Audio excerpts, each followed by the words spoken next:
찬양 예배를 드렸으니까 이제 각각 수강하는 반으로 이제 이동하시면 되겠습니다. 마태복음은 기도실로 가시고, 그다음에 신촌에서의 강의를 들으시는 분들은 신촌 사이트를 접속하시면 되겠습니다.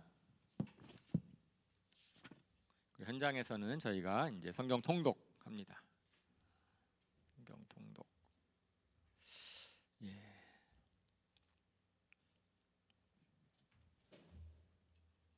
예, 10번째 시간입니다. 성경 통독 10번째 시간은 이제 민수기 이제 12장부터 32장이고 잠언 13장부터 19장까지를 저희가 지난 일주일 동안 읽었습니다.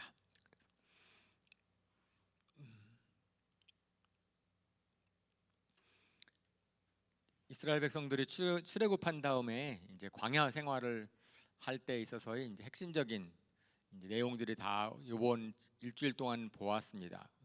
일주일 동안 읽은 이 본문들은 굉장히 많이 언급이 돼요. 나중에 신약 성경에서도 언급이 많이 되고, 예수님도 말씀하시고, 그 다음에 시편에서도 나오고, 구약 성경에서 얘기하고, 어쨌든 이스라엘 백성들의 부끄러운 과거인데 하나님께 얼마나 그들이 이제 불순종하고 반역했는지, 하나님께서는 이스라엘 백성들을 애굽에서 건져내셨는데 왜 그들은 가나안 땅으로 들어가지 못하고 광야에서 40년 동안 방황했어야만 하는지, 그런 내용들이 우리가 지난 일주일 동안 읽으면서 아마 확인하셨을 것입니다.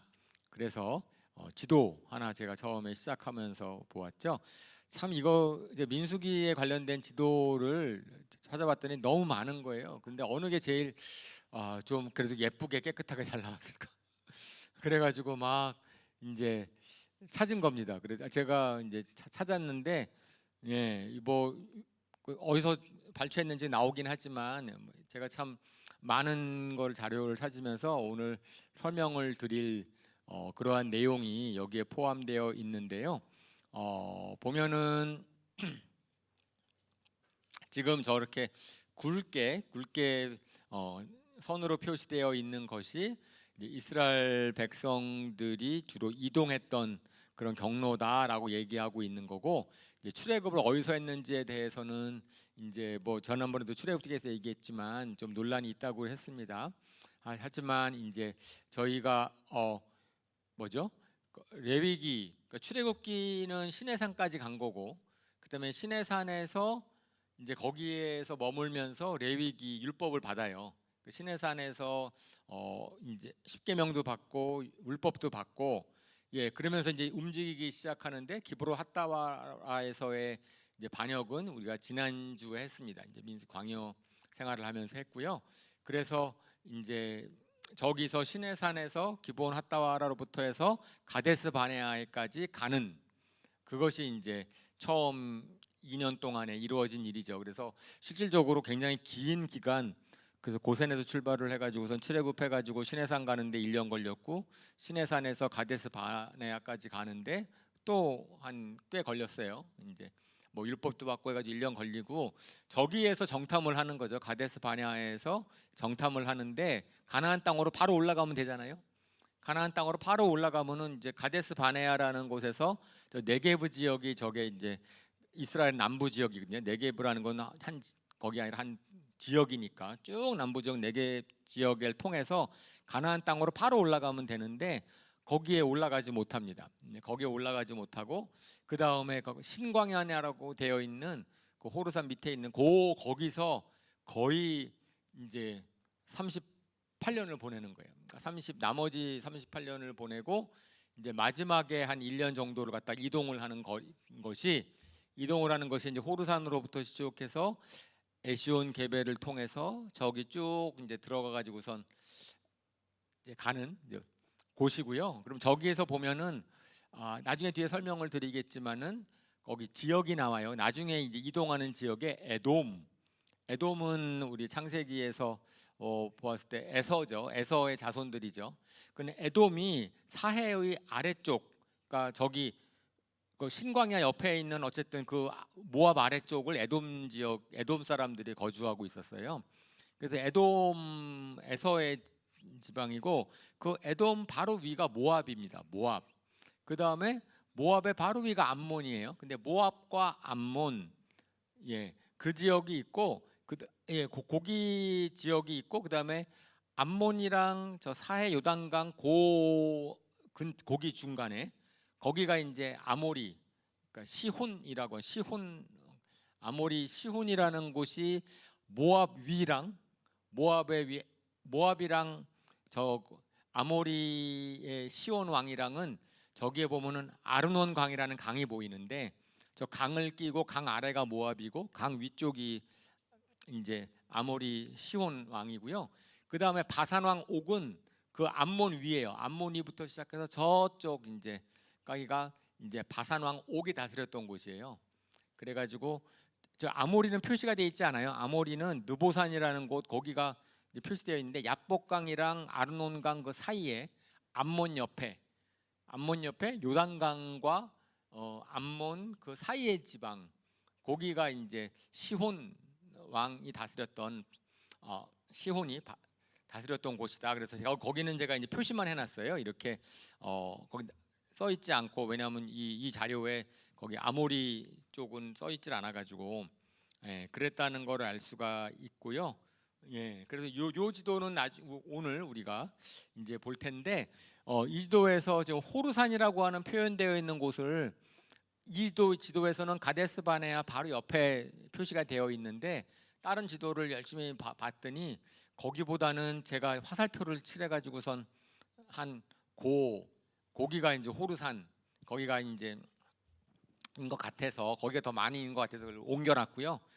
그 다음에 왕의 대로라고 하는 게 있는데 왕의 대로라고 하는 것은 오늘 설명을 나중에 드릴 터인데 저 왕의 대로는 원래 저기 이라크로부터 시작해서 이집트까지 쫙 무역 통로 길이 잘 닦여져 있어서 저 왕의 대로를 가겠다라고 이제 모세가 에돔 지방한테 얘기를 한 거죠. 저 왕의 대로가 에돔 지방을 가로지르는 거잖아요.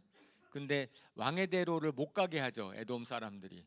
그러고 나니까 이제 에돔 지역을 돌아가느라고 굉장히 돌아가는 관건. 그래서 이제 실질적으로 저희가 지난주에 읽은 것에서는 이제 이 지도를 보시면은 저기 사해랑 저 위에 있는 갈릴리 호수 그 사이에 요단강이 흐르고 그 왼쪽이 이제 가나안 땅이죠. 나중에 이스라엘 땅이 되는 것이고, 근데 거기를 나중에 들어가려면은 이렇게 쉽게 갈 수 있음에도 불구하고 삥걸 돌아가 가지고선 요단강 동쪽을 가는 길을 가게 되었습니다. 그리고 실질적으로 원래 하나님의 계획은 가데스 바네아에서 바로 가나안 땅으로 들어가는 거였는데, 근데 그거를 못 가니까 광야에서 신광야, 바람광야랑 신광야 그쪽에서 이제 오래 머무는 거죠. 저 바람광야, 신광야 저기는 나중에 다윗 왕이 이제 사울 왕을 피해 도망갈 때 또 나오는 곳이에요. 거기가 이제 뭐 네게부 황무지. 그러니까 실질적으로 저기 제가 이스라엘 이렇게 성지순례 여행을 한번 갔을 때 저 네게부 지방이랑 저 밑에 사해 쪽을 가봤는데 와 그쪽은 정말 황무지예요. 그 지금도 황무지. 그 황무지는 뭐 이렇게 모래가 있는 게 아니고 그냥 돌밭 황토색 그냥 뭐 돌 있고 뭐 아무것도 없어요. 어쨌든 물도 안 나오고 그냥 지형이 그러니까 그런 곳을 갔다 이렇게 생각하면 되겠습니다. 자 그런데 이제 그래서 우리가 저 경로를 일단은 뭐 나중에 뒤에 내용 보시다가 궁금하시면 다시 지도를 확인하셔서 어디를 얘기하고 있는가 이제 보시면 되고 그래서 이제 저희가 저 시내산으로부터 이제 쭉 가데스 바네아에까지 가는 그 장면이 이제 민수기 12장부터 14장까지 나와 있습니다. 근데 일단 민수기 14장까지가 시내산에서 가데스 바네아까지 가는 거예요. 이제 그래서 이제 그게 이제 민수기 14장까지고 14장 이후부터가 15장부터가 가데스 바네아에서 헤매고 있는 곳. 그다음에 그러다가 나중에 이제 후에 21장부터는 이제 실질적으로 이제 다시 가나안 땅으로 올라가는 마지막 1년입니다. 자, 그랬을 때 가데스 바네아까지 가는 길에 이제 성경에 보면은 이렇게 많은 불순종과 반항의 역사가 나오는데 첫 번째의 일이 생긴 게 아론과 미리암이 모세를 비방합니다. 아론과 미리암이 모세를 비방을 하는데 비방을 했을 때에 이제 그들이 모세가 구스 여인을 취한 것을 가지고선 이제 비방을 하는 거예요. 그래서 저거가 좀 약간 난해 구절입니다. 모세의 아내가 누구였죠? 십보라인데 십보라가 있었는데 그럼 모세가 결혼을 한 번 더 했나? 이제 이런 거, 즉 구스 여인을 취했다라고 되어 있어. 성경에 모세가 구스 여인을 취했다라는 말이 없어요. 다른 데서는. 그리고 구스가 어디죠? 에디오피아예요. 에디오피아. 그러면 에디오피아 사람들이 어디 있었나? 무리 속에 어디 멀리 가서. 그래서 이게 좀 난해 구절이어서 이제 이런 것들 갖다가 사람들이 여러 가지 해석을 하는데 첫 번째 해석은 십보라가 광야 생활하는 도중에 이제 죽어서 이제 다시 아내를 얻었다. 이방인 아내를 얻었다. 근데 어쨌든 출애굽했을 때에 거기에 이스라엘 사람 말고 이방인 사람도 있었기 때문에 에디오피아 사람도 있었을 것인데 그 중에 아내를 취했을 것이다 라고 해석을 하기도 하고, 오히려 그거를 더 나가서 아마 모세는 그 사람이랑 결혼하는 걸 싫어했을 텐데 하나님이 시켰을 것이다 뭐 이렇게까지 뭐 얘기하는, 왜 굳이 이방인 여인을 취했겠습니까 뭐 이렇게 해석하는 것도 있고. 그런데 이제 어떤 해석은 뭐냐면은 이게 십보라가 미디안 사람이잖아요. 근데 미디안 지역에 사는 사람인데 그 십보라 자체가 이제 뭐죠? 에디오피아 근원이었을 것이다라고 보는 거죠. 그래서 이 구스 여인이라고 하는 것은 사실은 모세가 출애굽했을 때에 십보라를 데리고 안 갔어요. 이집트를 갔을 때. 그러니까 십보라를 갖다가 장인 이드로한테 맡기고 그리고 갔다가 나중에 출애굽한 다음에 이드로가 장인이 십보라랑 아들을 데리고 오거든요. 오고 나중에 이제 모세가 이제 이드로 보러 같이 갑시다라고 했는데 실질적으로 이드로가 언제 얼마나 오래 있었는지 얼마 다녔는지 그러면 십보라가 같이 여행을 했는지 그런 것에 대해서는 명확하게 나와 있질 않아요. 그랬을 때 아마 이게 지금 요 사건이 일어나는 것은 출애굽한 다음에 바로 시내산에서 이드로가 장인이 오고 그리고 장인이랑 같이 만나서 같이 가자고 부탁을 하고 그리고 나서 얼마 안 되는 때거든요. 얼마 안 되는 때기 때문에 아마 사람들이 십보라가 지금 무리 속에 왔을 것이고 이제 그래서 모세의 두 아들을 데리고 와가지고선 같이 여행을 하고 있었을 것이다. 그랬을 때에 이제 뭐죠? 아론과 미리암이 이제 모세의 권위를 대항하기 위해서 구스 여인을 지금 취한 게 아니고 십보라랑 이제 사는 이방인 여자를 사는 것 자체를 갖다가 문제 삼았을 것이다. 그래서 저거는 구스 여인을 취한 것이 비방한 게 아니라 실질적으로 그 성경에서 아론과 미리암이 모세한테 권위에 반발한 것이 뭐냐면은 뭐죠? 하나님이 우리와도 말씀하시다. 당신에게만 말씀하시는 것이 아니다라고 해가지고 모세에 대한 권위에 도전을 하는 거거든요. 근데 그 직전에 무슨 일이 있었냐면 우리가 지난주에 마지막 부분인데 기드론 핫다와라에서 이스라엘 백성들이 막 권위에 반항을 하는 일이 한번 있었거든요. 권위에 반항하는 아들이 있으니까 하나님께서 이제 뭐죠? 70명의 장로를 세우고 70명의 장로들에게 영을 줘서 그들이 예언하게 하고 이제 그렇게 하나님께서 그들에게도 영을 줘서 이제 뭐죠? 그 70명의 장로들이 어쨌든 영을 받잖아요. 그래서 하나님 말을 대신해서 같이 동역하게 합니다. 모세한테 동역하게 하겠다라고 하거든요.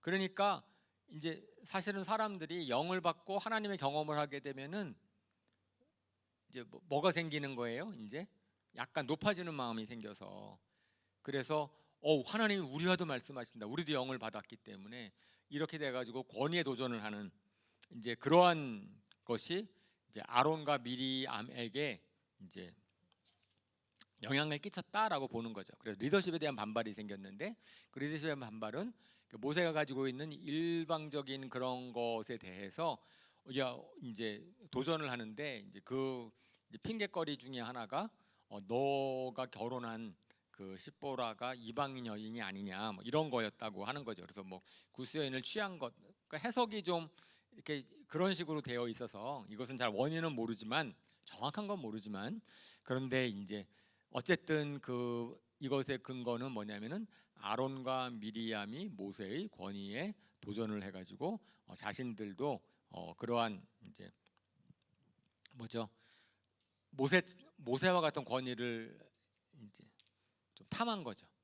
그 이스라엘 백성들에서의 권위를 탐했다 이렇게 얘기하는 건데, 근데 하나님께서 말씀을 하시는 거죠. 하나님이 이제 모세를 옹호하십니다. 모세는 가장 겸손하고 온유한 사람입니다. 어쩌면은 이게 아론과 미리암이 이렇게 모세에 대해 도전할 수 있었던 것은 모세가 너무 온유했기 때문에 그랬을 것이다라고도 생각을 해요.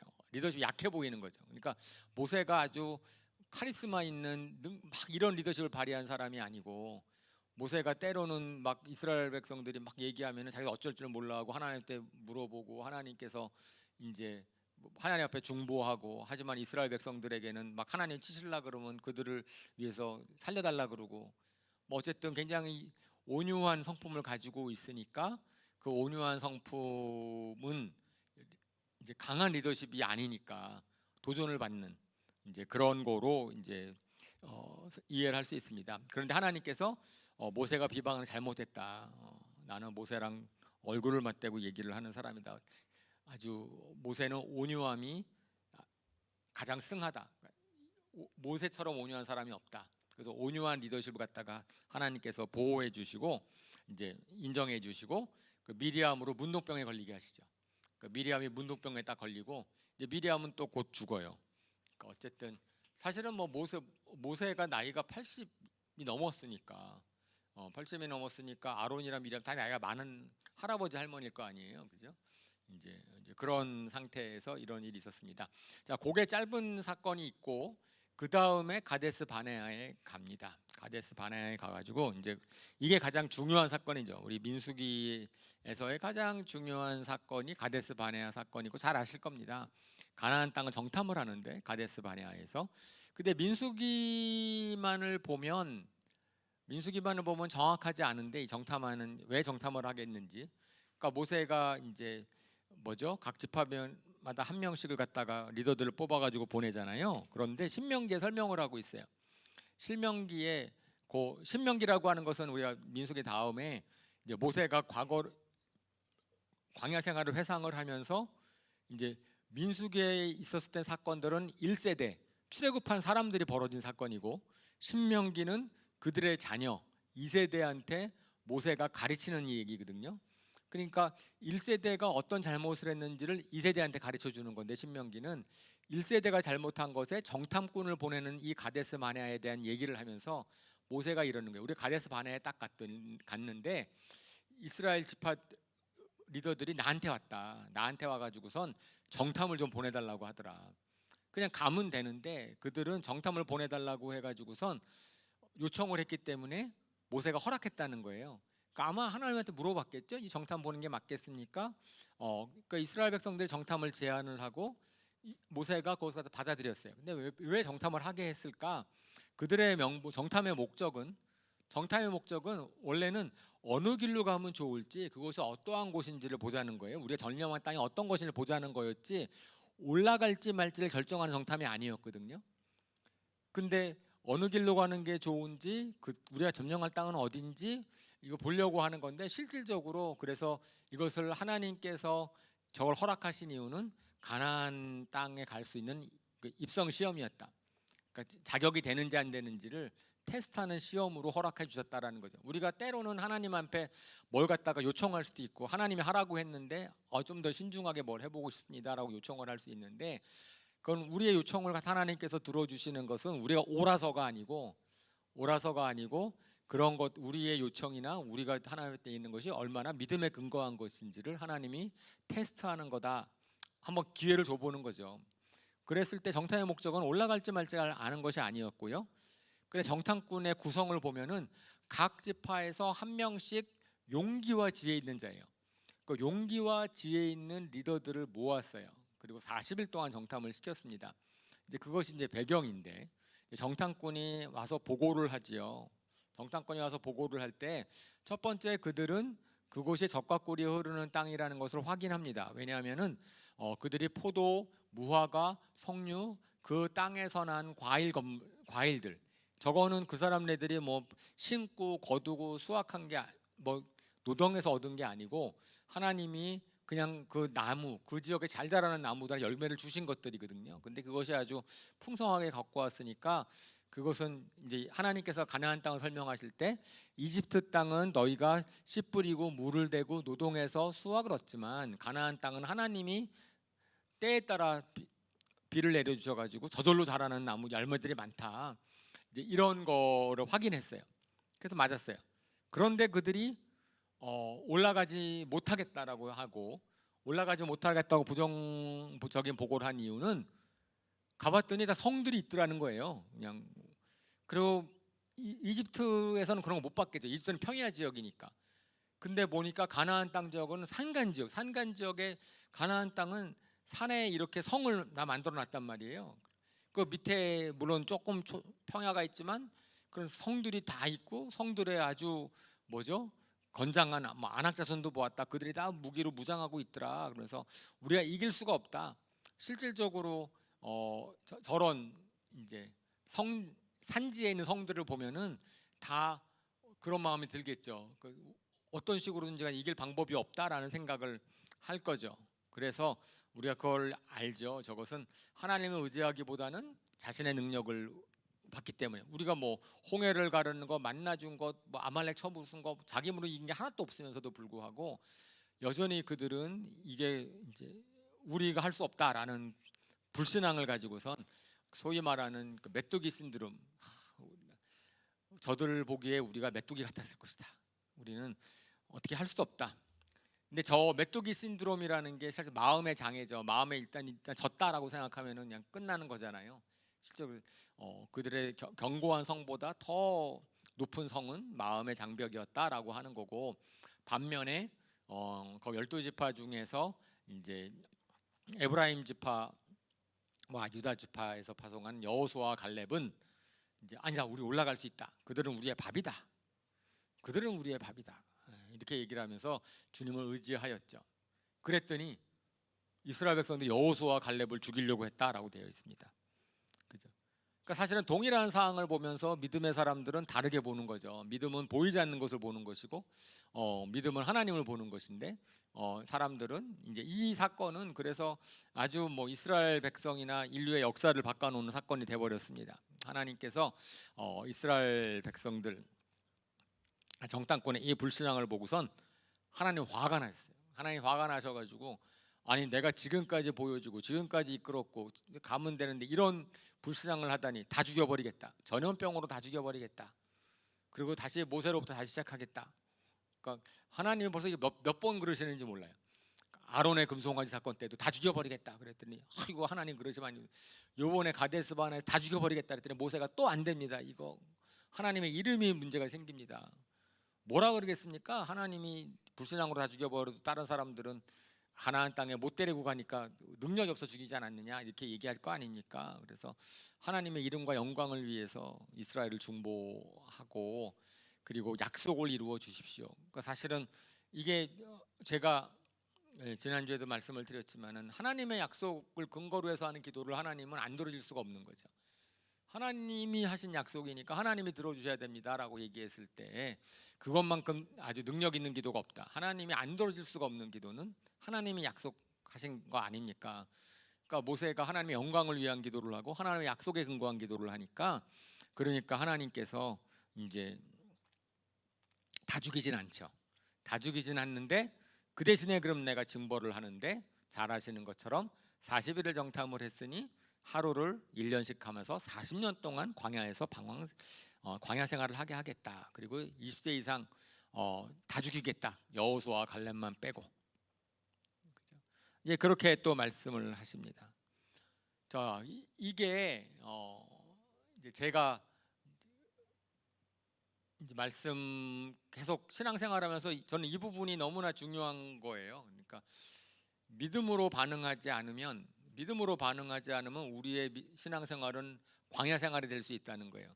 출애굽을 했는데, 그러니까 저는 이제 우리가 복받자 제가 설교도 계속하고 정말 하나님을 믿으면서 안식해야 됩니다. 안식을 누려야 됩니다라고 했는데 안식하지 못하는 신앙생활을 혹시 하고 있다면 혹시 내가 광야 생활을 하고 있는 것이 아닌가? 광야 생활을 하는 것은 아닌가? 근데 실질적으로 생각해 보면은 그러니까 안식하기 위해서 출애굽을 한 거잖아요. 우리가 예수님이 가서 복 받기 위해서 구원을 받은 건데 그 복을 누리지 못하면은 우리가 억울해해야 돼. 실질적으로 나는 예수님 믿었고 하나님 약속은 있는데 나는 왜 이렇게 하나님이 약속하신 말씀을 누리지 못하지? 그게 문제의식을 갖는 게 중요한 거죠. 그러면 거기에서 하나님이 가르쳐 주시죠. 근데 그렇지 않고 그냥 광야 생활하다가 저는 이제 신앙생활을 육신의 삶을 다 마치면은 그것만큼 정말 안타까운 일이 없겠다. 광야생 출애굽 1세대와 같겠다라고 얘기를 하는 거죠. 그죠? 근데 그것은 히브리서 우리가 얘기할 때 그랬어요. 그들이 안식에 들어가지 못한 것은 뭐 때문이었다? 순종하지 않았기 때문이다. 하나님 중요한 순간에 순종하지 않았기 때문에 하나님이 그 불순양을 갖다가 이제 징벌하신 것이다라고 얘기해서 안식하는 방법은 순종하는 거다. 믿음으로 순종하는 거다라고 히브리서에서도 얘기를 했습니다. 자, 근데 하나님이 딱 직로하고 났더니 이스라엘 백성들이 정신을 바짝 놨어요. 아이고, 이거 안 되겠군요. 그러니까 지금이라도 올라간다고 막 올라가요. 모세가 말립니다. 하나님이 너희와 같이 있지 않다. 올라가면 다 죽는, 너 진다 그랬는데 올라가. 그죠? 이것은 믿음인도 아니고 용기도 아니고 만용이죠, 만용. 그죠? 만용 다 죽는 거예요. 하나님이 허락하시지 않으면 안 되는 거니까. 이거 회개가 아니죠. 이거는 회개가 아닌 거예요. 회개는 뭐가 회개인데? 하나님의 말씀을 듣지 않은 게 이제 죄인데, 이것도 하나님이 올라가지 말라는데 올라가니까 이거는 올라가는 것 자체가 문제가 아니었다. 올라가고 말고가 문제가 아니고 하나님의 말씀을 듣느냐 안 듣느냐가 문제거든요. 일을 해내는 게 문제가 아니에요. 우리는 자꾸만 어떻게 생각하면은 뭔가 일을 이루고 성취를 하고 뭔가 업적을 내고 하나님의 이름이라고 할지라도 그거가 하나님이 기뻐할 거라고 생각을 하는데 그렇지 않잖아요. 그거는 되고 안 되고보다 더 중요한 것은 하나님의 말씀을 내가 듣느냐 안 듣느냐가 훨씬 더 중요한 거죠. 하지 말라 그러면 안 하는 거고 하라 그러면 하는 거고 내 욕심이 아니라는 거죠. 이제 그렇게 됐어요. 그리고 나서 이것이 이스라엘 백성들의 광야 운명을 바꿨습니다. 그죠? 예. 와, 이제 이게 중요해요. 이 사건이 왜냐하면은 이들의 이스라엘 백성들의 심정을 좀 이해를 해야 돼. 나중에 불순종하잖아요. 이스라엘 백성들의 불순종하고 반항하는 그 심리를 이해해야 돼요. 그들의 인생에 무슨 소망이 있을까? 어차피 광야에서 죽을 거라고 자기가 생각해 버리면 무슨 소망이 있겠어요? 이 가나안 행군에 있어서 행군을 하면서 무슨 소망이 있겠어요? 사실은 정말 믿음의 사람이라고 하고 정말 회개했다면은 이건 우리는 못 들어가도 우리 자녀 세대들만큼은 들어가게 해줘야지. 뭐 이런 식으로 해서 믿음을 발휘하는 건 정말 그건 대단한 건데 그 정도 수준 되기 어렵죠. 나한테 지금 힘든 일이니까 그 다음부터는 악에 바치는 거예요. 그래서 이스라엘 백성들이 계속해서 불순종하는 것은 야 저들은 정말 정말 너무하는구만 이렇게만 따질 게 아니고 우리가 그 상황이 됐으면은 우리도 그럴 수 있다는 거예요. 우리도 하나님이 주시는 복을 내 불순종으로 놓쳐버려 가지고 좀 어렵게 돼버렸으면 어렵게 된 상황 가운데서도 다시 순종하려고 해야 되는데 더 좋은 거를 갖다 놓친 것 때문에 좀 뭐라 그러지? 이렇게 마음이 상해서 사실은 자기의 불순종 때문에 못 간 건데 얻지 못한 건데 그래서 하나님이 예비한 이런 복을 내가 못 누렸는데 그것에 만족하지 못하고 적어 주신다고 해놓고선 지금 우리 이렇게 사는 것 거기에 마음이 상해서 그러니까 믿음을 발휘하지 못하니까 더 나쁜 길로 가는 거죠. 나쁜 길로 가게 돼가지고 망하는, 그러니까 이것이 이제 우리한테 교훈이 된다. 불순 이 말씀을 하십니다. 자, 그렇게 해서 이제는 이제 지도로 보면은 가데스 바네아가 거기서 딱 2년 된 다음에 거기 완전 돌이킨 거예요. 이제 길을 바꾸는 거죠. 길을 바꾸게 되니까 이제 하나님께서 다시 준비를 시켜야 돼. 이들한테 준비를 시켜서 율법을 다시 알려주세요. 그러니까 율법을 다시 알려주고 너희가 이제 길이 길어진 거야. 이제 가나안 땅이 아니라 광야를 살아야 돼. 그래서 다시 율법을 민수기에서 가르쳐 주시는데 제사법을 먼저 가르쳐 주시고 그 다음에는 그 율법 민수기에서 나오는 율법을 다시 가르쳐 주신 장면은 길진 않아요. 레위기나 출애굽기는 좀 길게 나오는데 민수기는 좀 짧게 나오지만은 그래도 하나님이 가르쳐 준 율법이 민수기에서 제사의 규정을 다시 가르쳐 주셔서 제사법은 하나님의 규례를 따르도록 하시고 뭐 이거는 저희가 레위기 때도 한번 봤기 때문에 제가 적었고 적지 않았고요. 그 다음에 실수로 지은 죄와 고의로 지은 죄를 구별해 주셔서 실수로 지은 죄는 번제와 속죄제를 드리면 용서해 주시고 고의로 죄를 지은 경우는 그냥 쫓아내고 아니면은 생명을, 특히 안식일을 범한 자는 생명을 취하도록 하십니다. 실질적으로 레위기의 속건제 제사를 보면은 작은 죄, 자기가 죄를 범했는데, 그러니까 고의로 지은 죄 중에서 이제 죄값을 치르면 속건제를 드리면 용서받는 죄도 있어요. 그러니까 뭐 고의로 우리가 실질적으로 사실은 다 모르고 죄만 짓는 게 아니라 고의로 죄를 짓잖아요. 이제. 근데 그 중에서 어떤 죄들은 그냥 속건제를 지르면 되는 것은 레위기에서 자세한 규정은 나와 있고, 하지만 이제 크게는 하나님께서는 죄의 겉모양만 보는 게 아니고 실수냐 고의냐는 하나님이 구별하신다. 나중에 가나안 땅에서도 계속 얘기해요. 실수로 사람을 죽였느냐 고의로 죽였느냐 이런 것에 대해서 확 다르잖아요. 이제 그런 것들을 얘기를 하시고 그 다음에 제사장과 레위인에 대한 권한과 책임을 분명히 하시는데 이것은 이제 제가 요 민수기 자료는 주제별로 나눴거든요. 시간 순으로 한 게 아니에요. 율법을 가르쳐 준 다음에 반역하는 게 아니고 이제 이스라엘이 반역한 거랑 율법이랑을 좀 왔다 갔다 하는데 제가 마태복음식으로 정리를 한 거예요. 지금 율법을 갖다가 모았어요. 또 모았을 때 저거는 고라의 반역이에요. 고라의 반역은 이제 저희가 바로 좀 밑에서 볼 거고 거기 봤을 때 이제 레위 지파가 반역을 했다 이거죠. 그러면 레위 지파가 반역을 했을 때 그 다음에는 레위 지파랑 제사장이랑 그 권한과 책임을 다시 분명히 해주십니다. 분명히 해줘가지고선 제사장은 아론의 자손만 할 수 있다. 성소를 섬기는 건 제사장만 할 수 있다. 레위인은 제사장의 일을 도와주는 역할만 한다. 회막을 섬기는 것은 레위인이 하고 성막을 지키는 것은 제사장이 하고 그 다음에 아론의 족속만 제사장 계보가 될 수 있다. 그 다음에 11조에 이제 레위인이 11조를 받고 그 다음에 레위인 중에 11조를 더 제사장이 받는다. 뭐 이런 식의 그런 룰들을 갖다가 쭉 얘기하고 레위인들은 이제 가나안 땅에서 땅을 분배받지 못한다. 그 땅이 분깃이 아니라 여호와 내가 너희의 분깃이다라고 얘기하는 장면이 거기 나와 있습니다.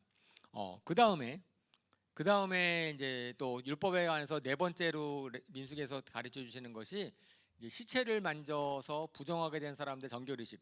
실질적으로 광야 생활 38년 동안에 살면서 60만이 죽는 거예요. 60만이나 되는 사람이 38년 동안에 다 죽는 건 남자만이니까 여자까지 포함하면 100만이 60년 동안 죽으면 1년에 몇 명씩 죽는 거예요. 그죠? 골고루 나눠 죽어도. 그리고 하루에 지금 365일 잡으면은 하루에 좀 엄청나게 죽는 거예요. 그러니까 이제 시체가 많을 거 아니에요. 광야 생활 가운데. 그러니까 이제 시체에 대해서 이제 시체는 부정한 것이다라고 얘기를 했기 때문에 죽음은 죄의 가장 비천한 모습이기 때문에 우리가 지난번에 얘기를 했지만 하나님께서 죽음 자체는 온전한 것이 아니고 그러니까 부정한 것이고 그래서 시체를 만졌을 때는 어떻게 하면 좋은지에 대한 거를 얘기를 하는데 그랬을 때 이제 붉은 암송아지 한 마리를 죽이고 그 쥐를 물에 타 가지고선 그래서 우슬초를 뿌리게 하죠. 뿌려 가지고선 그러면 내가 정결한 거로 하겠다. 사실은 이게 정결한 것이 그거 자체가 어떤 매직, 뭐 화학적인 작용이 있어서 뭐 그러는 게 아니고, 더군다나 재가 든 물을 갖다가 우수초를 뿌리면 몸이 깨끗해지겠어요? 그러니까 하나님께서 그러시죠. 그러니까 우슬초로 암송아지 재를 탄 물을 갖다가 뿌린 다음에 어떻게 하라 그러세요? 목욕하고 옷을 빨래요. 그러니까 그거 자체가 깨끗한 건 아니에요. 깨끗한 건 아닌데, 그래도 그거 자체가 오히려 그거 한 다음에 옷을 빨라 그러고 목욕을 하라고 하니까. 그래서 하지만은 그 의식 자체를 통해 가지고선 계속, 그러니까 의식은, 하나님이 정한 의식은 우리로 하여금 그 의식을 준 의도를 기억하게 하시는 거거든요. 이거 우리가 왜 하지? 이것은 뭐냐면 거룩함 때문에, 거룩함을 하나님께서 원하시는데 거룩하게 하고 정결하게 하는 하나의 법을 알려주신 거예요. 그죠? 이거 부정하게 되는데 어떻게 하면 정하게 됩니까? 그랬을 때 너가 그거 우슬초로 해서 그거 한번 뿌려봐. 그럼 하나님은 너를 정한다고 인정해 주신대. 사실은 우리가 의롭게 되는 것, 우리가 거룩하게 되는 것, 우리가 정결하게 되는 것은 우리 힘으로 할 수 있는 게 하나도 없어요. 이미 우리가 죄를 범해 버렸는데, 이미 더러워졌는데. 그러니까 우리가 정결하게 되고 우리가 깨끗하게 되는 것은 어떻게만 가능해? 하나님이 인정해 주시는 것밖에 한 밖에 없어요. 그러니까 하나님이 내가 정결하다고 인정해 줄게. 그렇게 하면 거룩하다고 인정해 줄게. 그거거든요. 그러면 거룩하다고 인정해 주는 방법을 따르는 것이 그것이 믿음이에요. 순종이에요. 그러면 그것 자체가 매직 있는 건 아니고, 그것은 하나님이 정한 정결케 되는 법인데 그거 안 할 게 아니잖아요. 그죠? 그거 안 해서 뭐 어떡하겠어, 그러면. 뭐 스스로 정결케 되는 법이 있어요? 없는데. 그러니까 이제 그런 거라고 그냥 생각하시면 돼요. 그러니까 레위의 율법이랑 이런 구약의 율법을 보면은 그거 자체가, 그 행위 자체를 다 분석하려고 애쓰지 마시라 이거예요. 어차피 몰라요. 저 모르고요. 그거 뭐 해석이 안 돼. 그러니까 그냥 해석하려고 하지 말고 이해하려고 하지 마시고, 아유 이런 법이라도 가르쳐 주시니 감사합니다 하나님. 아유 그렇게 해서 정결하게 되는 거는 100번이라도 하겠어요. 뭐 그죠? 뭐 그거만큼 쉬운 게 어디 있어? 그거 하나는데, 하나님이 가르쳐 주신 법인데. 예, 그렇게 보시면 되겠습니다. 자, 그 다음에 또 이제 가나안 입성 전에, 이거는 이제 맨 뒷부분에 나오는 거예요. 민수기 저희가 예, 이제 가나안 땅 입성 바로 직전에 다시 한번 절기와 제사를 알려주시는데, 저건 출애굽기에서 한번 받고, 레위기에서 한번 받고, 민수기에서 또 나오고, 신명기에서 또 나올 거예요. 그러니까 저거는 이제 우리 복음서 여러 차례 보면서 기억하는 것처럼 절기도 여러 차례 보면서 우리가 익숙해질 것 같아요. 그랬을 때 이제 제사를 얼마나 많이 드리느냐, 엄청나게 드려요. 매일 아침 저녁으로 번제를 드리고, 그 다음에 안식일에 매일매일 드리는 번제 말고 또 특별하게 성회로 모여서 제사를 지내고, 그 다음에 매달 첫째 날, 매달 초하루에 또 번제와 속죄제를 지니고, 그 다음에 이제 1월 6월절 14일에 6월절을 드리고, 15일부터 무교절을 드리고, 그 다음에 6월절 지난 다음에 안식 후 첫날이 초실절이라 그랬어요. 안식 후 첫날 초실절에 보리 추수한 거를 드리고, 그거는 이제 여기는 민수기에 안 나오죠. 77절은 초실절 이후에 7주 50일째 되는 날, 그때에 속죄제를 드리고, 그러니까 번제와 속죄제를 드리고 77절로 잡고, 7월 달에 나팔절하고 7월 10일 날 속죄일하고, 그 다음에 7월 15일부터 1회 동안 장막절, 초막절, 수장절이라고 하는 거 저거 하고, 풍성한 수확에 감사를 드리고, 뭐 이것은 저희가 여러 차례 제가 설명을 드렸기 때문에 그냥 다시 한번 복습 겸 저거 갖다가 탁탁탁탁 이제 이해하시면은, 사람 놀랄 거예요, 그죠? 야, 우리가 이제 구약의 절기, 성경에 나와 있는 절기를 이렇게 잘 이해하고 있구나. 이렇게, 그렇고요. 그 다음에 이제 오늘 읽은 본문이고 그냥 짧게 얘기한 건데, 서원에 대해서 오늘 읽은 게 있습니다. 그래서 하나님께 서원한 것을 반드시 지키되, 이제 서원한 것이 무효화되는 예외 2가지를 둔 거죠. 그래서 딸 같은 경우는 아버지가, 그 다음에 아내 같은 경우는 남편이 당일날로 서원을 이제 무효화시키면 무효화된다. 그거 말고는 다 지켜라. 결국은 이제 지키라는 거고요. 자, 이제 율법까지는 빨리 지나가고, 그 다음에 이제 민수기에서의 이제 핵심 부분이 이제 반항입니다. 불순종과 반항. 그랬을 때에, 자, 이제 가데스 바네아에서 광야를 다시 돌아오게 됐어요. 그러고 났으니까 사람들이 전부 다 일단 기본적으로 어떻게 됐겠어요? 하나님에 대해서나 모세에 대해서, 리더에 대해서 기분이 안 좋은 거예요. 그죠? 지금 2년 딱 지나와가지고 가나안 상을 딱 목전에 두고 있는데, 그런데 거기에 자기네 정탐꾼이 잘못 보고한 것 때문에 40년 동안 광야 생활을 하게 됐다라고 얘기를 들었을 때 그들이 느끼는 좌절감. 그런데 거기에 모세라는 리더가 하나님에 대한 불만이 누구한테 터져 나오는 거예요? 리더한테 터져 나오는 거예요. 모세한테 터져 나오는 거예요. 고라와 다단과 아비람. 그러면서 거기서는 뭐라 그러냐면, 표면적인 이유는 모세와 아론이 군림하려고 한다. 그러니까 사실은 모세가 카리스마 있는 군림하는 리더십이 아니었는데, 근데 이제는 너희들에 대해서 불만이 있다는 거예요. 근데 그러니까 인생에 맞추는 것에 대해서 불만이 쌓여가지고선 이거는 아주 대대적인 반향이었어요. 사실은 250명이나 되는 대표들이, 250명 굉장히 많은 사람들이 모여왔는데 회중들의 의견을 모아온 거야. 회중들의 불만을 갖고 모아와가지고선 그래가지고서는 이제는 아론 제사장직에 하는 고라라는 사람은 고앗 자손, 그러니까 레위의 아들들 중에서 성소를 지키는, 고앗 자손은 특별히 성소에 가서 막 중요한 일을 하는 사람이었거든요. 특별하게. 근데 거기에 자손이 이제는 아론 제사장직을 탐하는 거예요. 왜 너희만 그러느냐? 하나님에 대한, 하나님의 아론을 선택한 것에 대한 불만. 그러니까 아론에 대한 불만. 지금 하나님께 잔뜩 시험에 들어 있었기 때문에 하나님한테 따질 수는 없고, 이제는 그 눈앞에 보이는 사람한테 이제 따지기 시작을 하는 거죠. 그래가지고 가나안 땅으로 인도하지 못하고 광야에서 죽게 된 것을 모세와 아론에게 책임을 묻는 겁니다. 그런. 그러니까 그럴 때 모세가 제안을 합니다.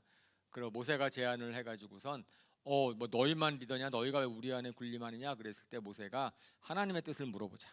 그래서 향로를 가져와라. 향로를 가져오라고 하는데, 왜냐하면 향을 드리는 것은 제사장만 할 수 있는 거거든요.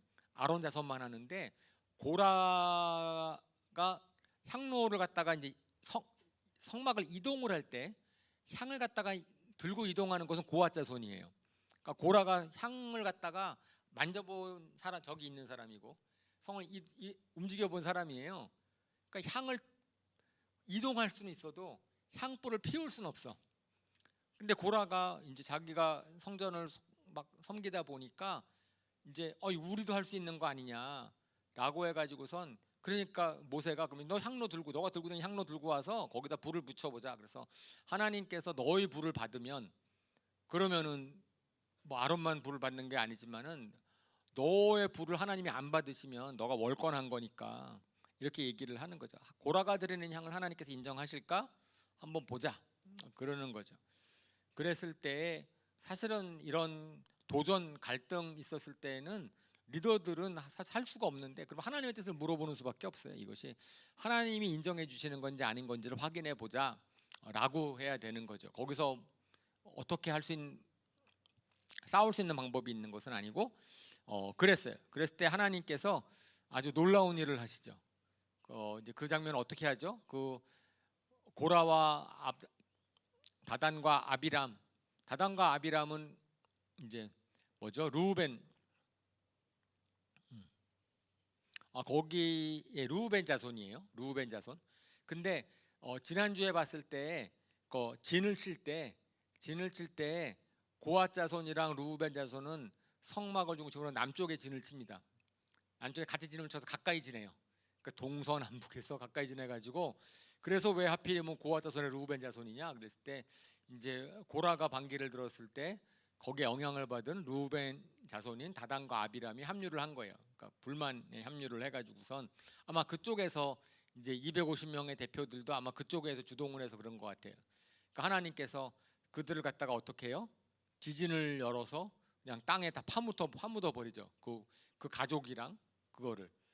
그 다음에는 250명 대표들에 대해서는 불이 내려와 가지고선 다 죽이고, 그래서 어쨌든 대표들 250명의 대표들도 죽고 고란과 다단과 아비람도 죽고, 하나님께서는 향로를 갖다가 250개 향로를 갖다가 노탕료를 갖다가 망치로 두들겨 펴서 제단 위에 깔아놓게 해요.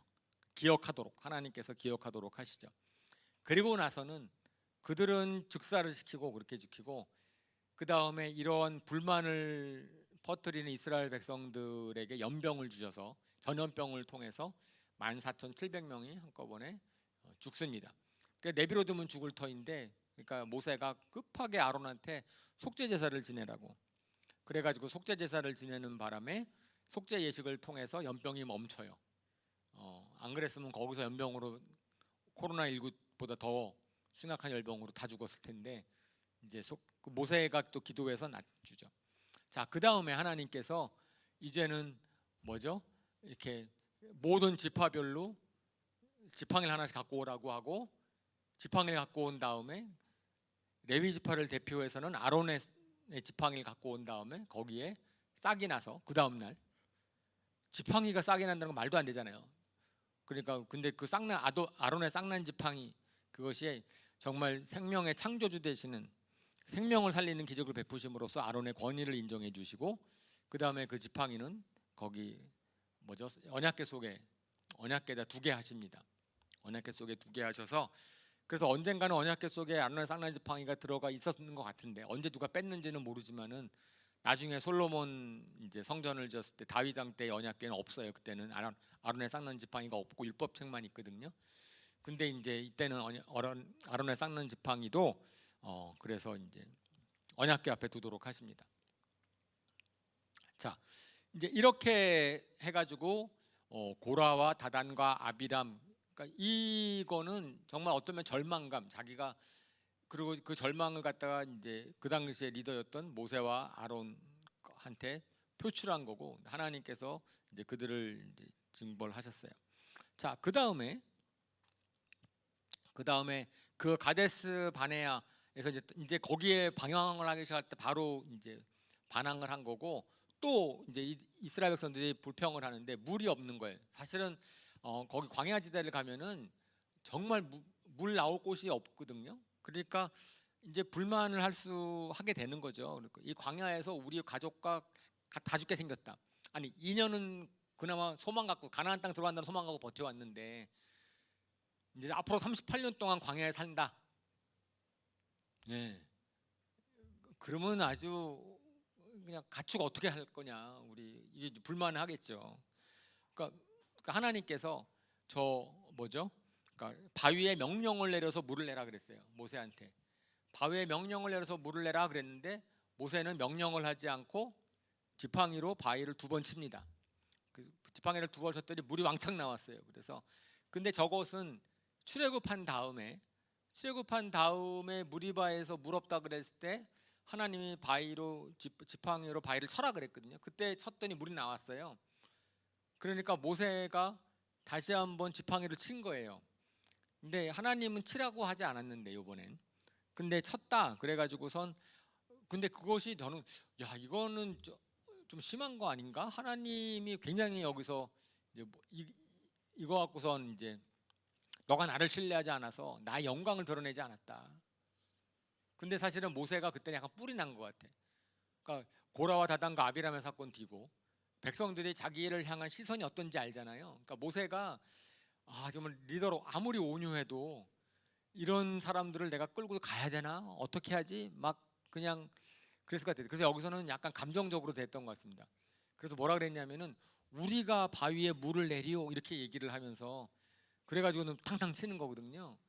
그러니까 모세가 약간 오보한 거예요. 하나님이 내는 거 자기가 내는 게 아닌데, 자기네들의 권위에 계속 도전받고 그러니까 모세가 거기에 대해서 약간 흥분한 것 같아. 그래서 하나님이 내게 주신 권위인데 내가 너희를 위해서 물을 낼까 그러면서 탁 쳤어요. 근데 그럼에도 불구하고 하나님께서 물을 내주셨어요. 거기서 물을 안 내주시면은 모세랑 큰일 날 거 아니에요. 모세의 권위가 땅에 떨어질 거고, 그러면은 더더욱 수습이 불가능할 테니까.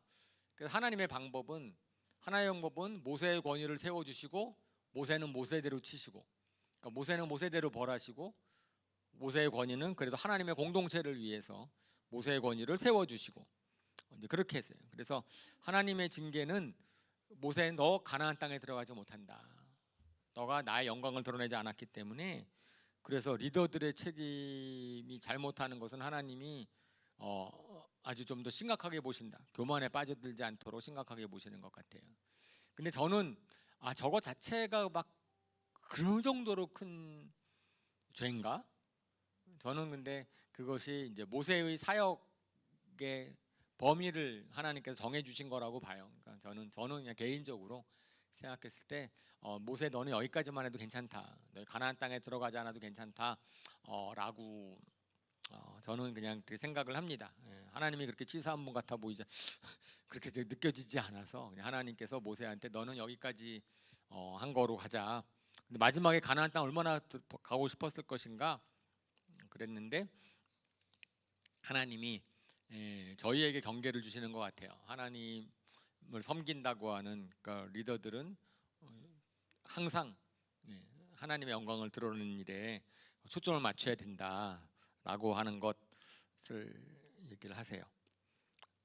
자, 그 다음에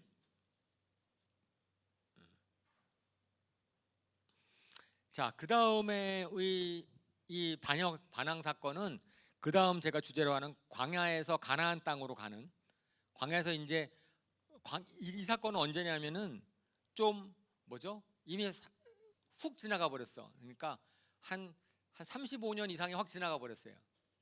그러니까 이 사건 가데스에서 반항한 이 사건 이후에 30년의 사건은 성경에 기록이 잘 돼 있지 않아요. 그냥 광야에서 힘들게 살았을 거야. 많이 죽었을 것이고 막 그랬을 것이에요. 자, 그 다음에 이제 하나님께서 이동을 시키시는데 이제 가나안 땅으로 들어가라고 이제 구름이랑 기둥이랑 불기둥으로 이동을 시키시잖아요. 그랬을 때에 이제 에돔 땅을 들어가려고 하거든요. 근데 에돔 땅을 이제 여정은 제가 뒤에 좀 다시 나오니까 광야에서 가나안 땅으로 가는 그 여정에 에돔 땅을 들어가는 사건이 나오거든요. 근데 에돔 땅을 통과해서 들어가야 돼서 에돔 땅으로 왕한테 부탁을 하죠. 우리가 당신네는 우리가 치지 않을 것이다. 그러니까 형제 족속이니까 왕의 길만 아까 제가 지도로 보여준 왕의 길 글로 갈 테니까 통과시켜 달라. 그랬더니 그러니까 실질적으로 그 왕의 길을 따라서 청동기 시대 요새들이 유물이 많이 나온대요. 근데 당시에 에돔 왕이 안 된다 그래요. 그러니까 이스라엘 백성과 싸우려고 해요. 이것은 에서가 야곱을 막 죽이려고 했던 그 관계인데 실질적으로 에돔은 하나님께서 멸망시키려고 하지 않으셨어요. 그래가지고 하나님께서 돌아가라고 얘기를 하셔서 그래서 에돔 땅을 돌아가거든요. 에돔 땅을 돌아가는데 에돔 땅을 돌아가는 사건에서 이제 불뱀 사건이 나오는 거예요. 에돔 땅을 돌아가는데 실질적으로 이제 광야 생활을 하면서 움직이는데 이제 움직이는 그 길이 험했던 것 같아요. 길이 멀고 험했을 것 같으니까 백성들이 거기에서 또 불만을 터뜨리는 거예요. 출애굽 자체까지 불만을 하면서 근데 실질적으로 거기에 그게 있네요. 뭐죠? 아랏 왕을 네. 아까 다시 그 에돔 그거 그다음 하나 더 할게요. 그다음 거기에서 이제 그들이 이동을 하기 시작하니까 거기에 네겝 지방 아까 지도 보시면 네겝이라는 게 가데스 바네아 바로 위쪽이거든요. 가데스 바네아 바로 위쪽에 있는 네겝에 있는 아랏 왕이 사실은 가데스 바네아에서 이스라엘 백성들이 뭐죠? 그 올라가다가 이제 하나님이 가지 말라는데 올라가다 지잖아요. 지니까 근데 이 이스라엘 백성들이 움직인다는 소식을 듣고 네겝 지방에 있는 아랏 왕이라는 가나안 사람 아랏 왕이 이스라엘을 쳐요. 그러니까 이스라엘 백성들을 과거에 이겨본 적이 있거든 한번.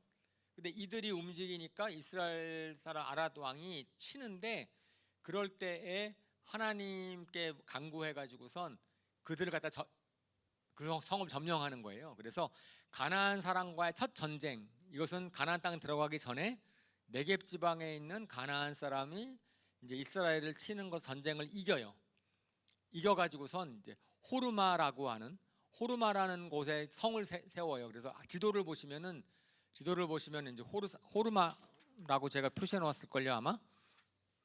호르마 있죠. 호르마라는 곳을 갖다가 제가 저기다 표시해 놨잖아요. 저 호르마. 거기에 성을 세우는 거예요. 그러니까 저기 가데스 바네아 바로 위쪽이잖아요. 그러니까 가나안의 네겝 사람들이 가나안 아랏 왕이 쳐들어왔다가 호르마를 점령을 해요. 근데 저 호르마라는 곳이 어디였냐면은 처음에 진 곳이에요. 그러니까 가데스 바네에서 올라가다가 하나님 올라가지 말라 그랬는데 올라가다가 진 곳, 그곳 이름이 호르마거든요. 근데 그곳에 이제 광야 생활이 거의 끝나가고 가나안 땅 들어가게 거길 점령을 해요. 거기 성을 세워요. 호르마. 그래서 가나안 땅의 전쟁을 딱 일으키는 곳이거든요. 자, 그 다음에 저 호르마로부터 시작해서 이제 에시온 게베를 내려오고 다시 올라가는 저렇게 에돔 땅을 돌아가는 길을 하나님 인도하시는 거예요.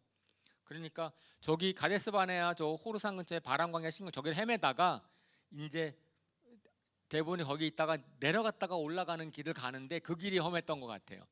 그 길이 험했을 때 불뱀 사건이 납니다. 그래서 다시 불뱀 사건으로 가면 이제 움직이는데 가나안 땅으로 가는데 이제 출애굽 자체가 불평하니까 하나님께서 불뱀을 보내셔. 그래서 광야 생활에서 불뱀이 와가지고선 불뱀에 물리면 죽는 거예요. 그러니까 이스라엘 백성들이 회개를 하죠. 불뱀을 좀 없애달라고. 그러고 나니까 하나님께서 모세한테 말씀을 하시기를 구리뱀을 장대에 달아서 그거를 보는 자는 산다, 이렇게 얘기를 하는 거예요. 그래서 구리로 뱀을 만들어서 장대에 달라 그래요. 저 봄을 보면 산다 그러거든요.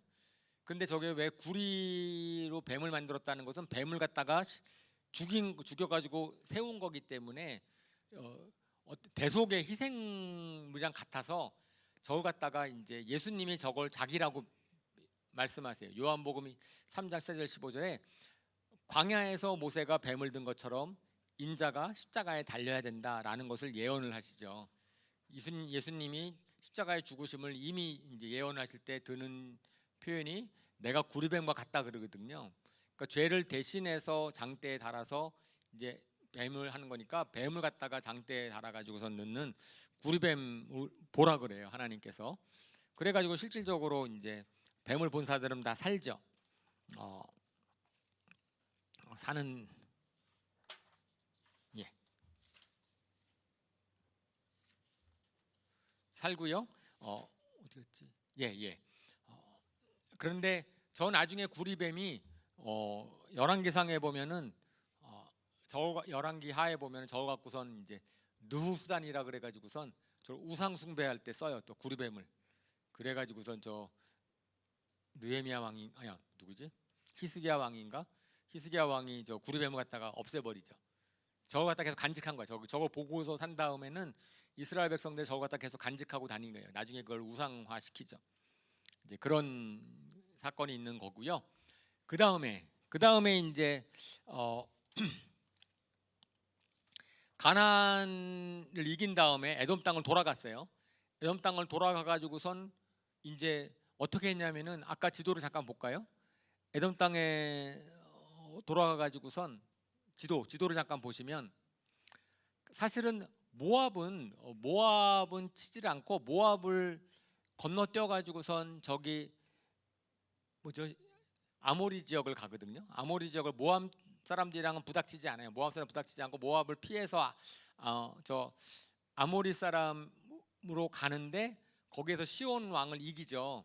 시온 왕이랑 이기고 바산 왕 옥도 이기고 그러고 나니까 이제 모압 왕이 자기네도 칠까봐 사실은 자기네 칠 생각이 없었는데 그냥 어떻게 모압 왕이 두려워해요. 모압 왕이 두려워해가지고선 실질적으로 왜 두려워했냐면 모압 왕이라는 왕이 저 아모리에 있는 시온 왕한테 진 적이 있어. 과거에 진 적이 있는데 이스라엘이 시온 왕을 물리쳤거든요. 그랬더니 너무 강하다, 나를 칠 수도 있겠구나. 그래가지고선 이제 모압이 이스라엘을 갖다 저주해서 이기려고 그래가지고 이제 발람이라는 선지자, 그 민수기에서 나오는 또 유명한 사람이 한 명이 발람이라는 선지자가 있는데 이 사람도 이게 멜기세덱 비슷하게 뜬금없이 선지자야. 그러니까 사실은 성경은 보면은 하나님께서 이스라엘 백성의 역사를 통해서 했지만 멜기세덱도 그렇고 발람도 그렇고 보면은 이미 이방 나라에서도 하나님을 말 듣고 하나님이 쓴 사람들이 기록이 안 남아서 그렇지 있었던 것 같아요. 그러니까 발람이라는 사람도 거기에 보니까 하나님으로부터 말을 듣고 하나님의 말을 함으로 말미암아서 그 당시에도 유명한 점쟁이처럼 저 사람이 말하는 건 신통해 막 이렇게 되는 거죠. 그래서 발락 왕이, 그러니까 모압 왕 발락이 발람이라는 선지자를 통해서 그 복채를 듬뿍 줄 테니까 저주해라.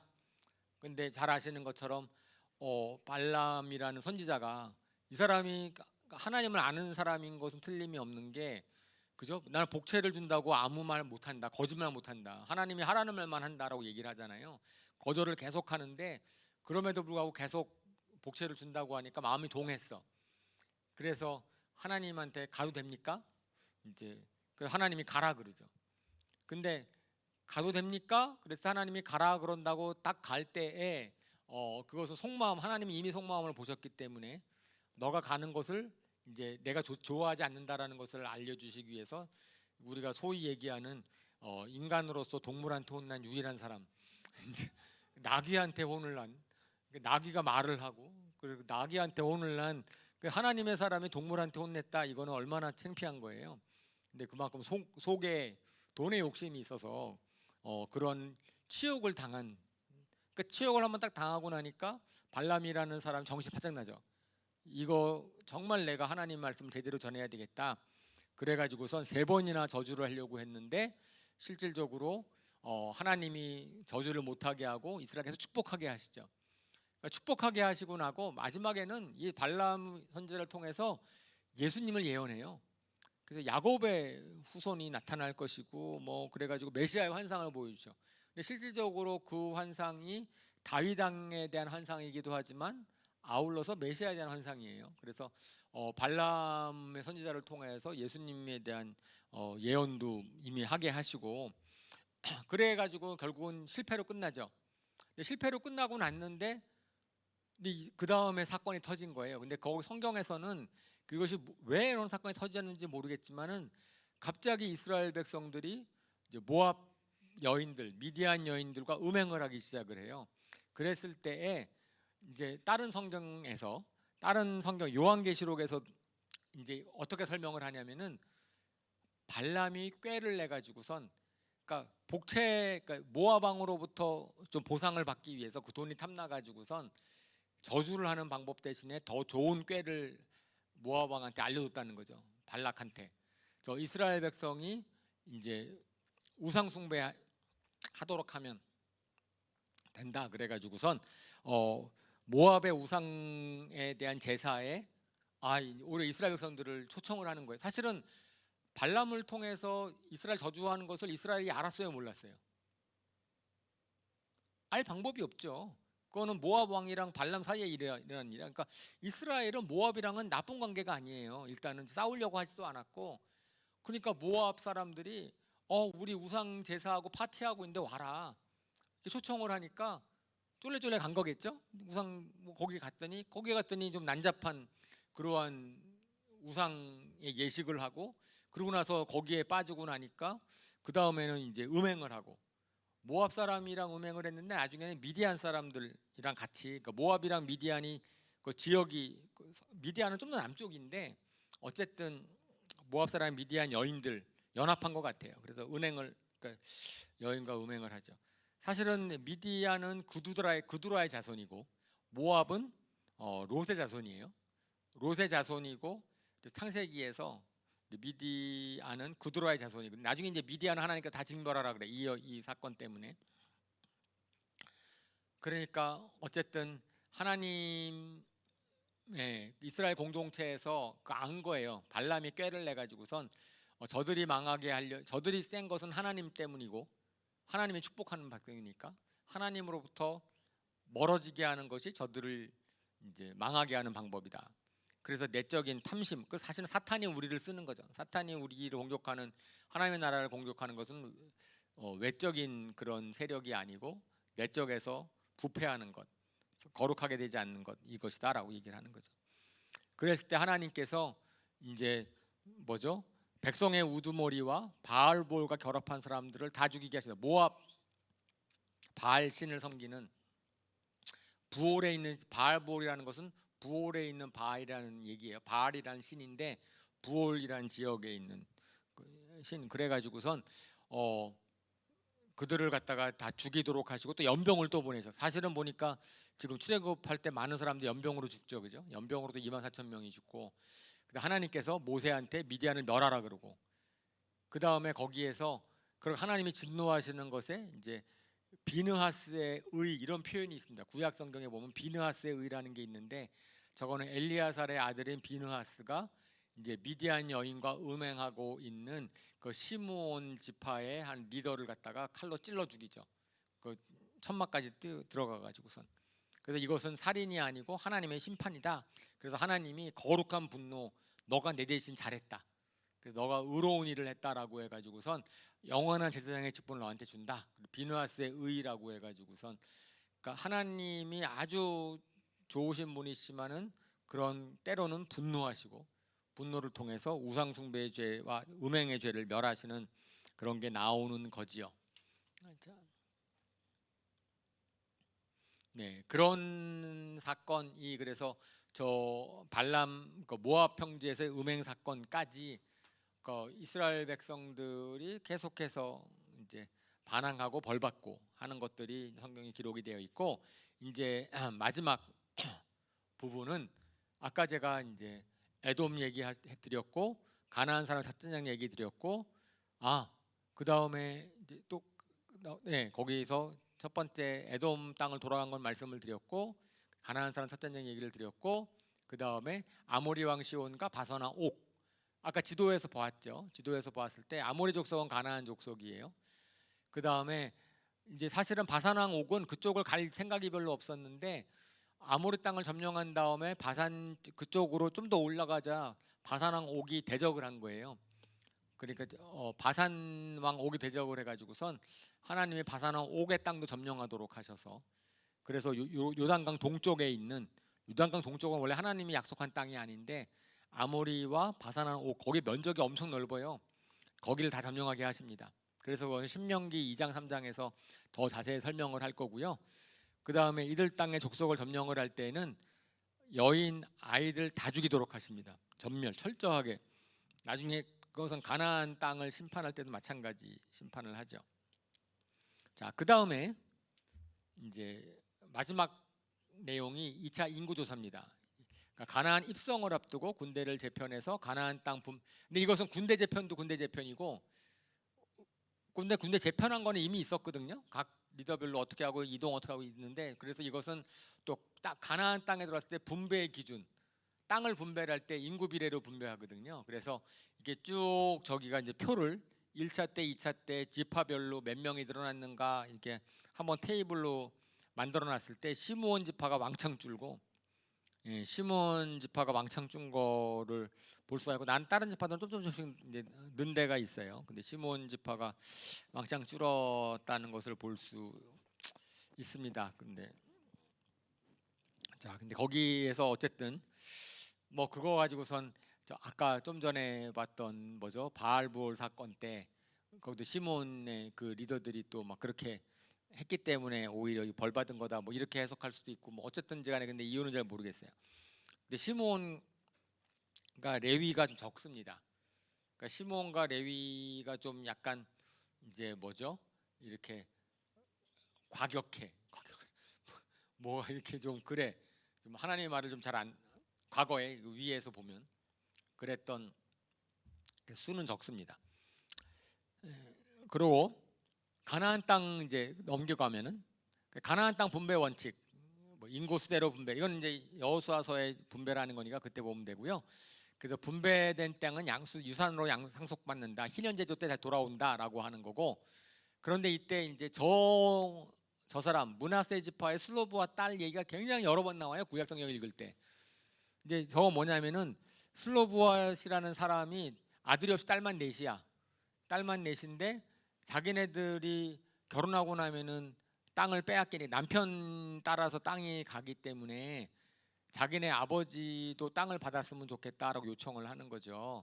그랬을 때 하나님께서 여 딸들도 땅을 유산으로 받게 해주는 법을 만들고, 조건이 그 지파 사람들과만 결혼을 해라 라고 하는 이제 그런 내용으로 슬로보앗의 딸이라는 얘기가 많이 나오고요. 1세대는 다 죽습니다. 여호수아 갈렙을 제외하고. 미리암은 가데스에서 죽고, 아론은 호르산에서 죽어요. 그 여행 중에 그래서 이제 죽는 게 나오고 하나님께서 모세한테 후계자를 세워라. 그래서 여호수아를 세우도록 하십니다. 그래서 여호수아는 영감을 받은 사람으로서 이제 하나님 모세가 예, 그러니까 하나님께서 여호수아를 세우도록 하시고 그다음에 이거는 왜 그랬냐면은 하나님께서 모세가 가나안 땅에 못 들어간다 그러니까 모세가 요청을 하는 거예요. 그럼 저 대신에 이스라엘 백성들을 데리고 갈 사람을 세워 주십시오. 하나님이 그래 내가 너의 요청을 따라서 여호수아를 세울게. 그 영감을 받은 자다. 그래서 하나님의 뜻을 분별하는 사람이다 라고 하고 그렇습니다. 자, 그 다음에 하나님께서 마지막으로 미디안을 치게 하세요. 그래서 저 바알볼 사건 때 음행을 일으킨 저들은 원수를 다 갚아라. 그래서 남자를 낳는 모든 여인을 다 죽이게 하십니다. 원래는 이제 어느 지역을 가면은 이제 전쟁에서 이기면은 어린아이와 여인들은 취하거든요. 종이나 노예로 이제 부리는데 그런데 이제 음행죄를 범하였으므로 미디안 사람들은 하나님이 징계하시는 거고 그럴 때 부올의 아들 발람도 죽임을 당합니다. 발람도 죽임을 당하고 그 다음에 이제 오늘 읽은 것처럼 전리품을 나눠주게 하는 미디안을 치고 돌아왔을 때 전리품을 어떻게 나누는지 뭐 이런 것들은 봐요. 전쟁에 참여한 사람이랑 참여하지 않은 사람은 50대 50. 전쟁에 참여하는 사람들의 거기서 뽑아가지고서는 뭐 제사한 거 레위에게 주고 뭐 이렇게 나누고요. 자, 그 다음에 마지막으로 이제 요단강 동쪽의 땅을 분배를 하죠. 르우벤 지파와 갓 지파와 그 다음에 이제 므낫세 반 지파가 와가지고 요청을 하는 거잖아요.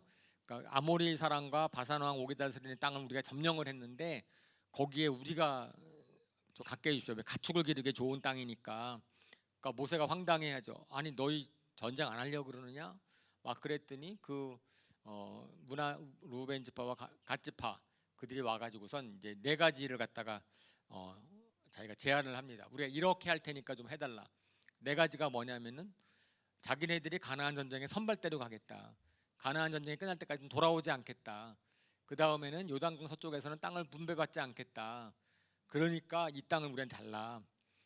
그런데 그것을 갖다가 이제 모세가 수용을 합니다. 그래서 모세가 수용을 해가지고 실질적으로 므낫세 지파와 갓 지파와 루벤 지파와 므낫세 반 지파는 그쪽 시온 바산 왕 옥과 아모리 왕 시온에 다스렸던 땅을 다 차지하게 되지요.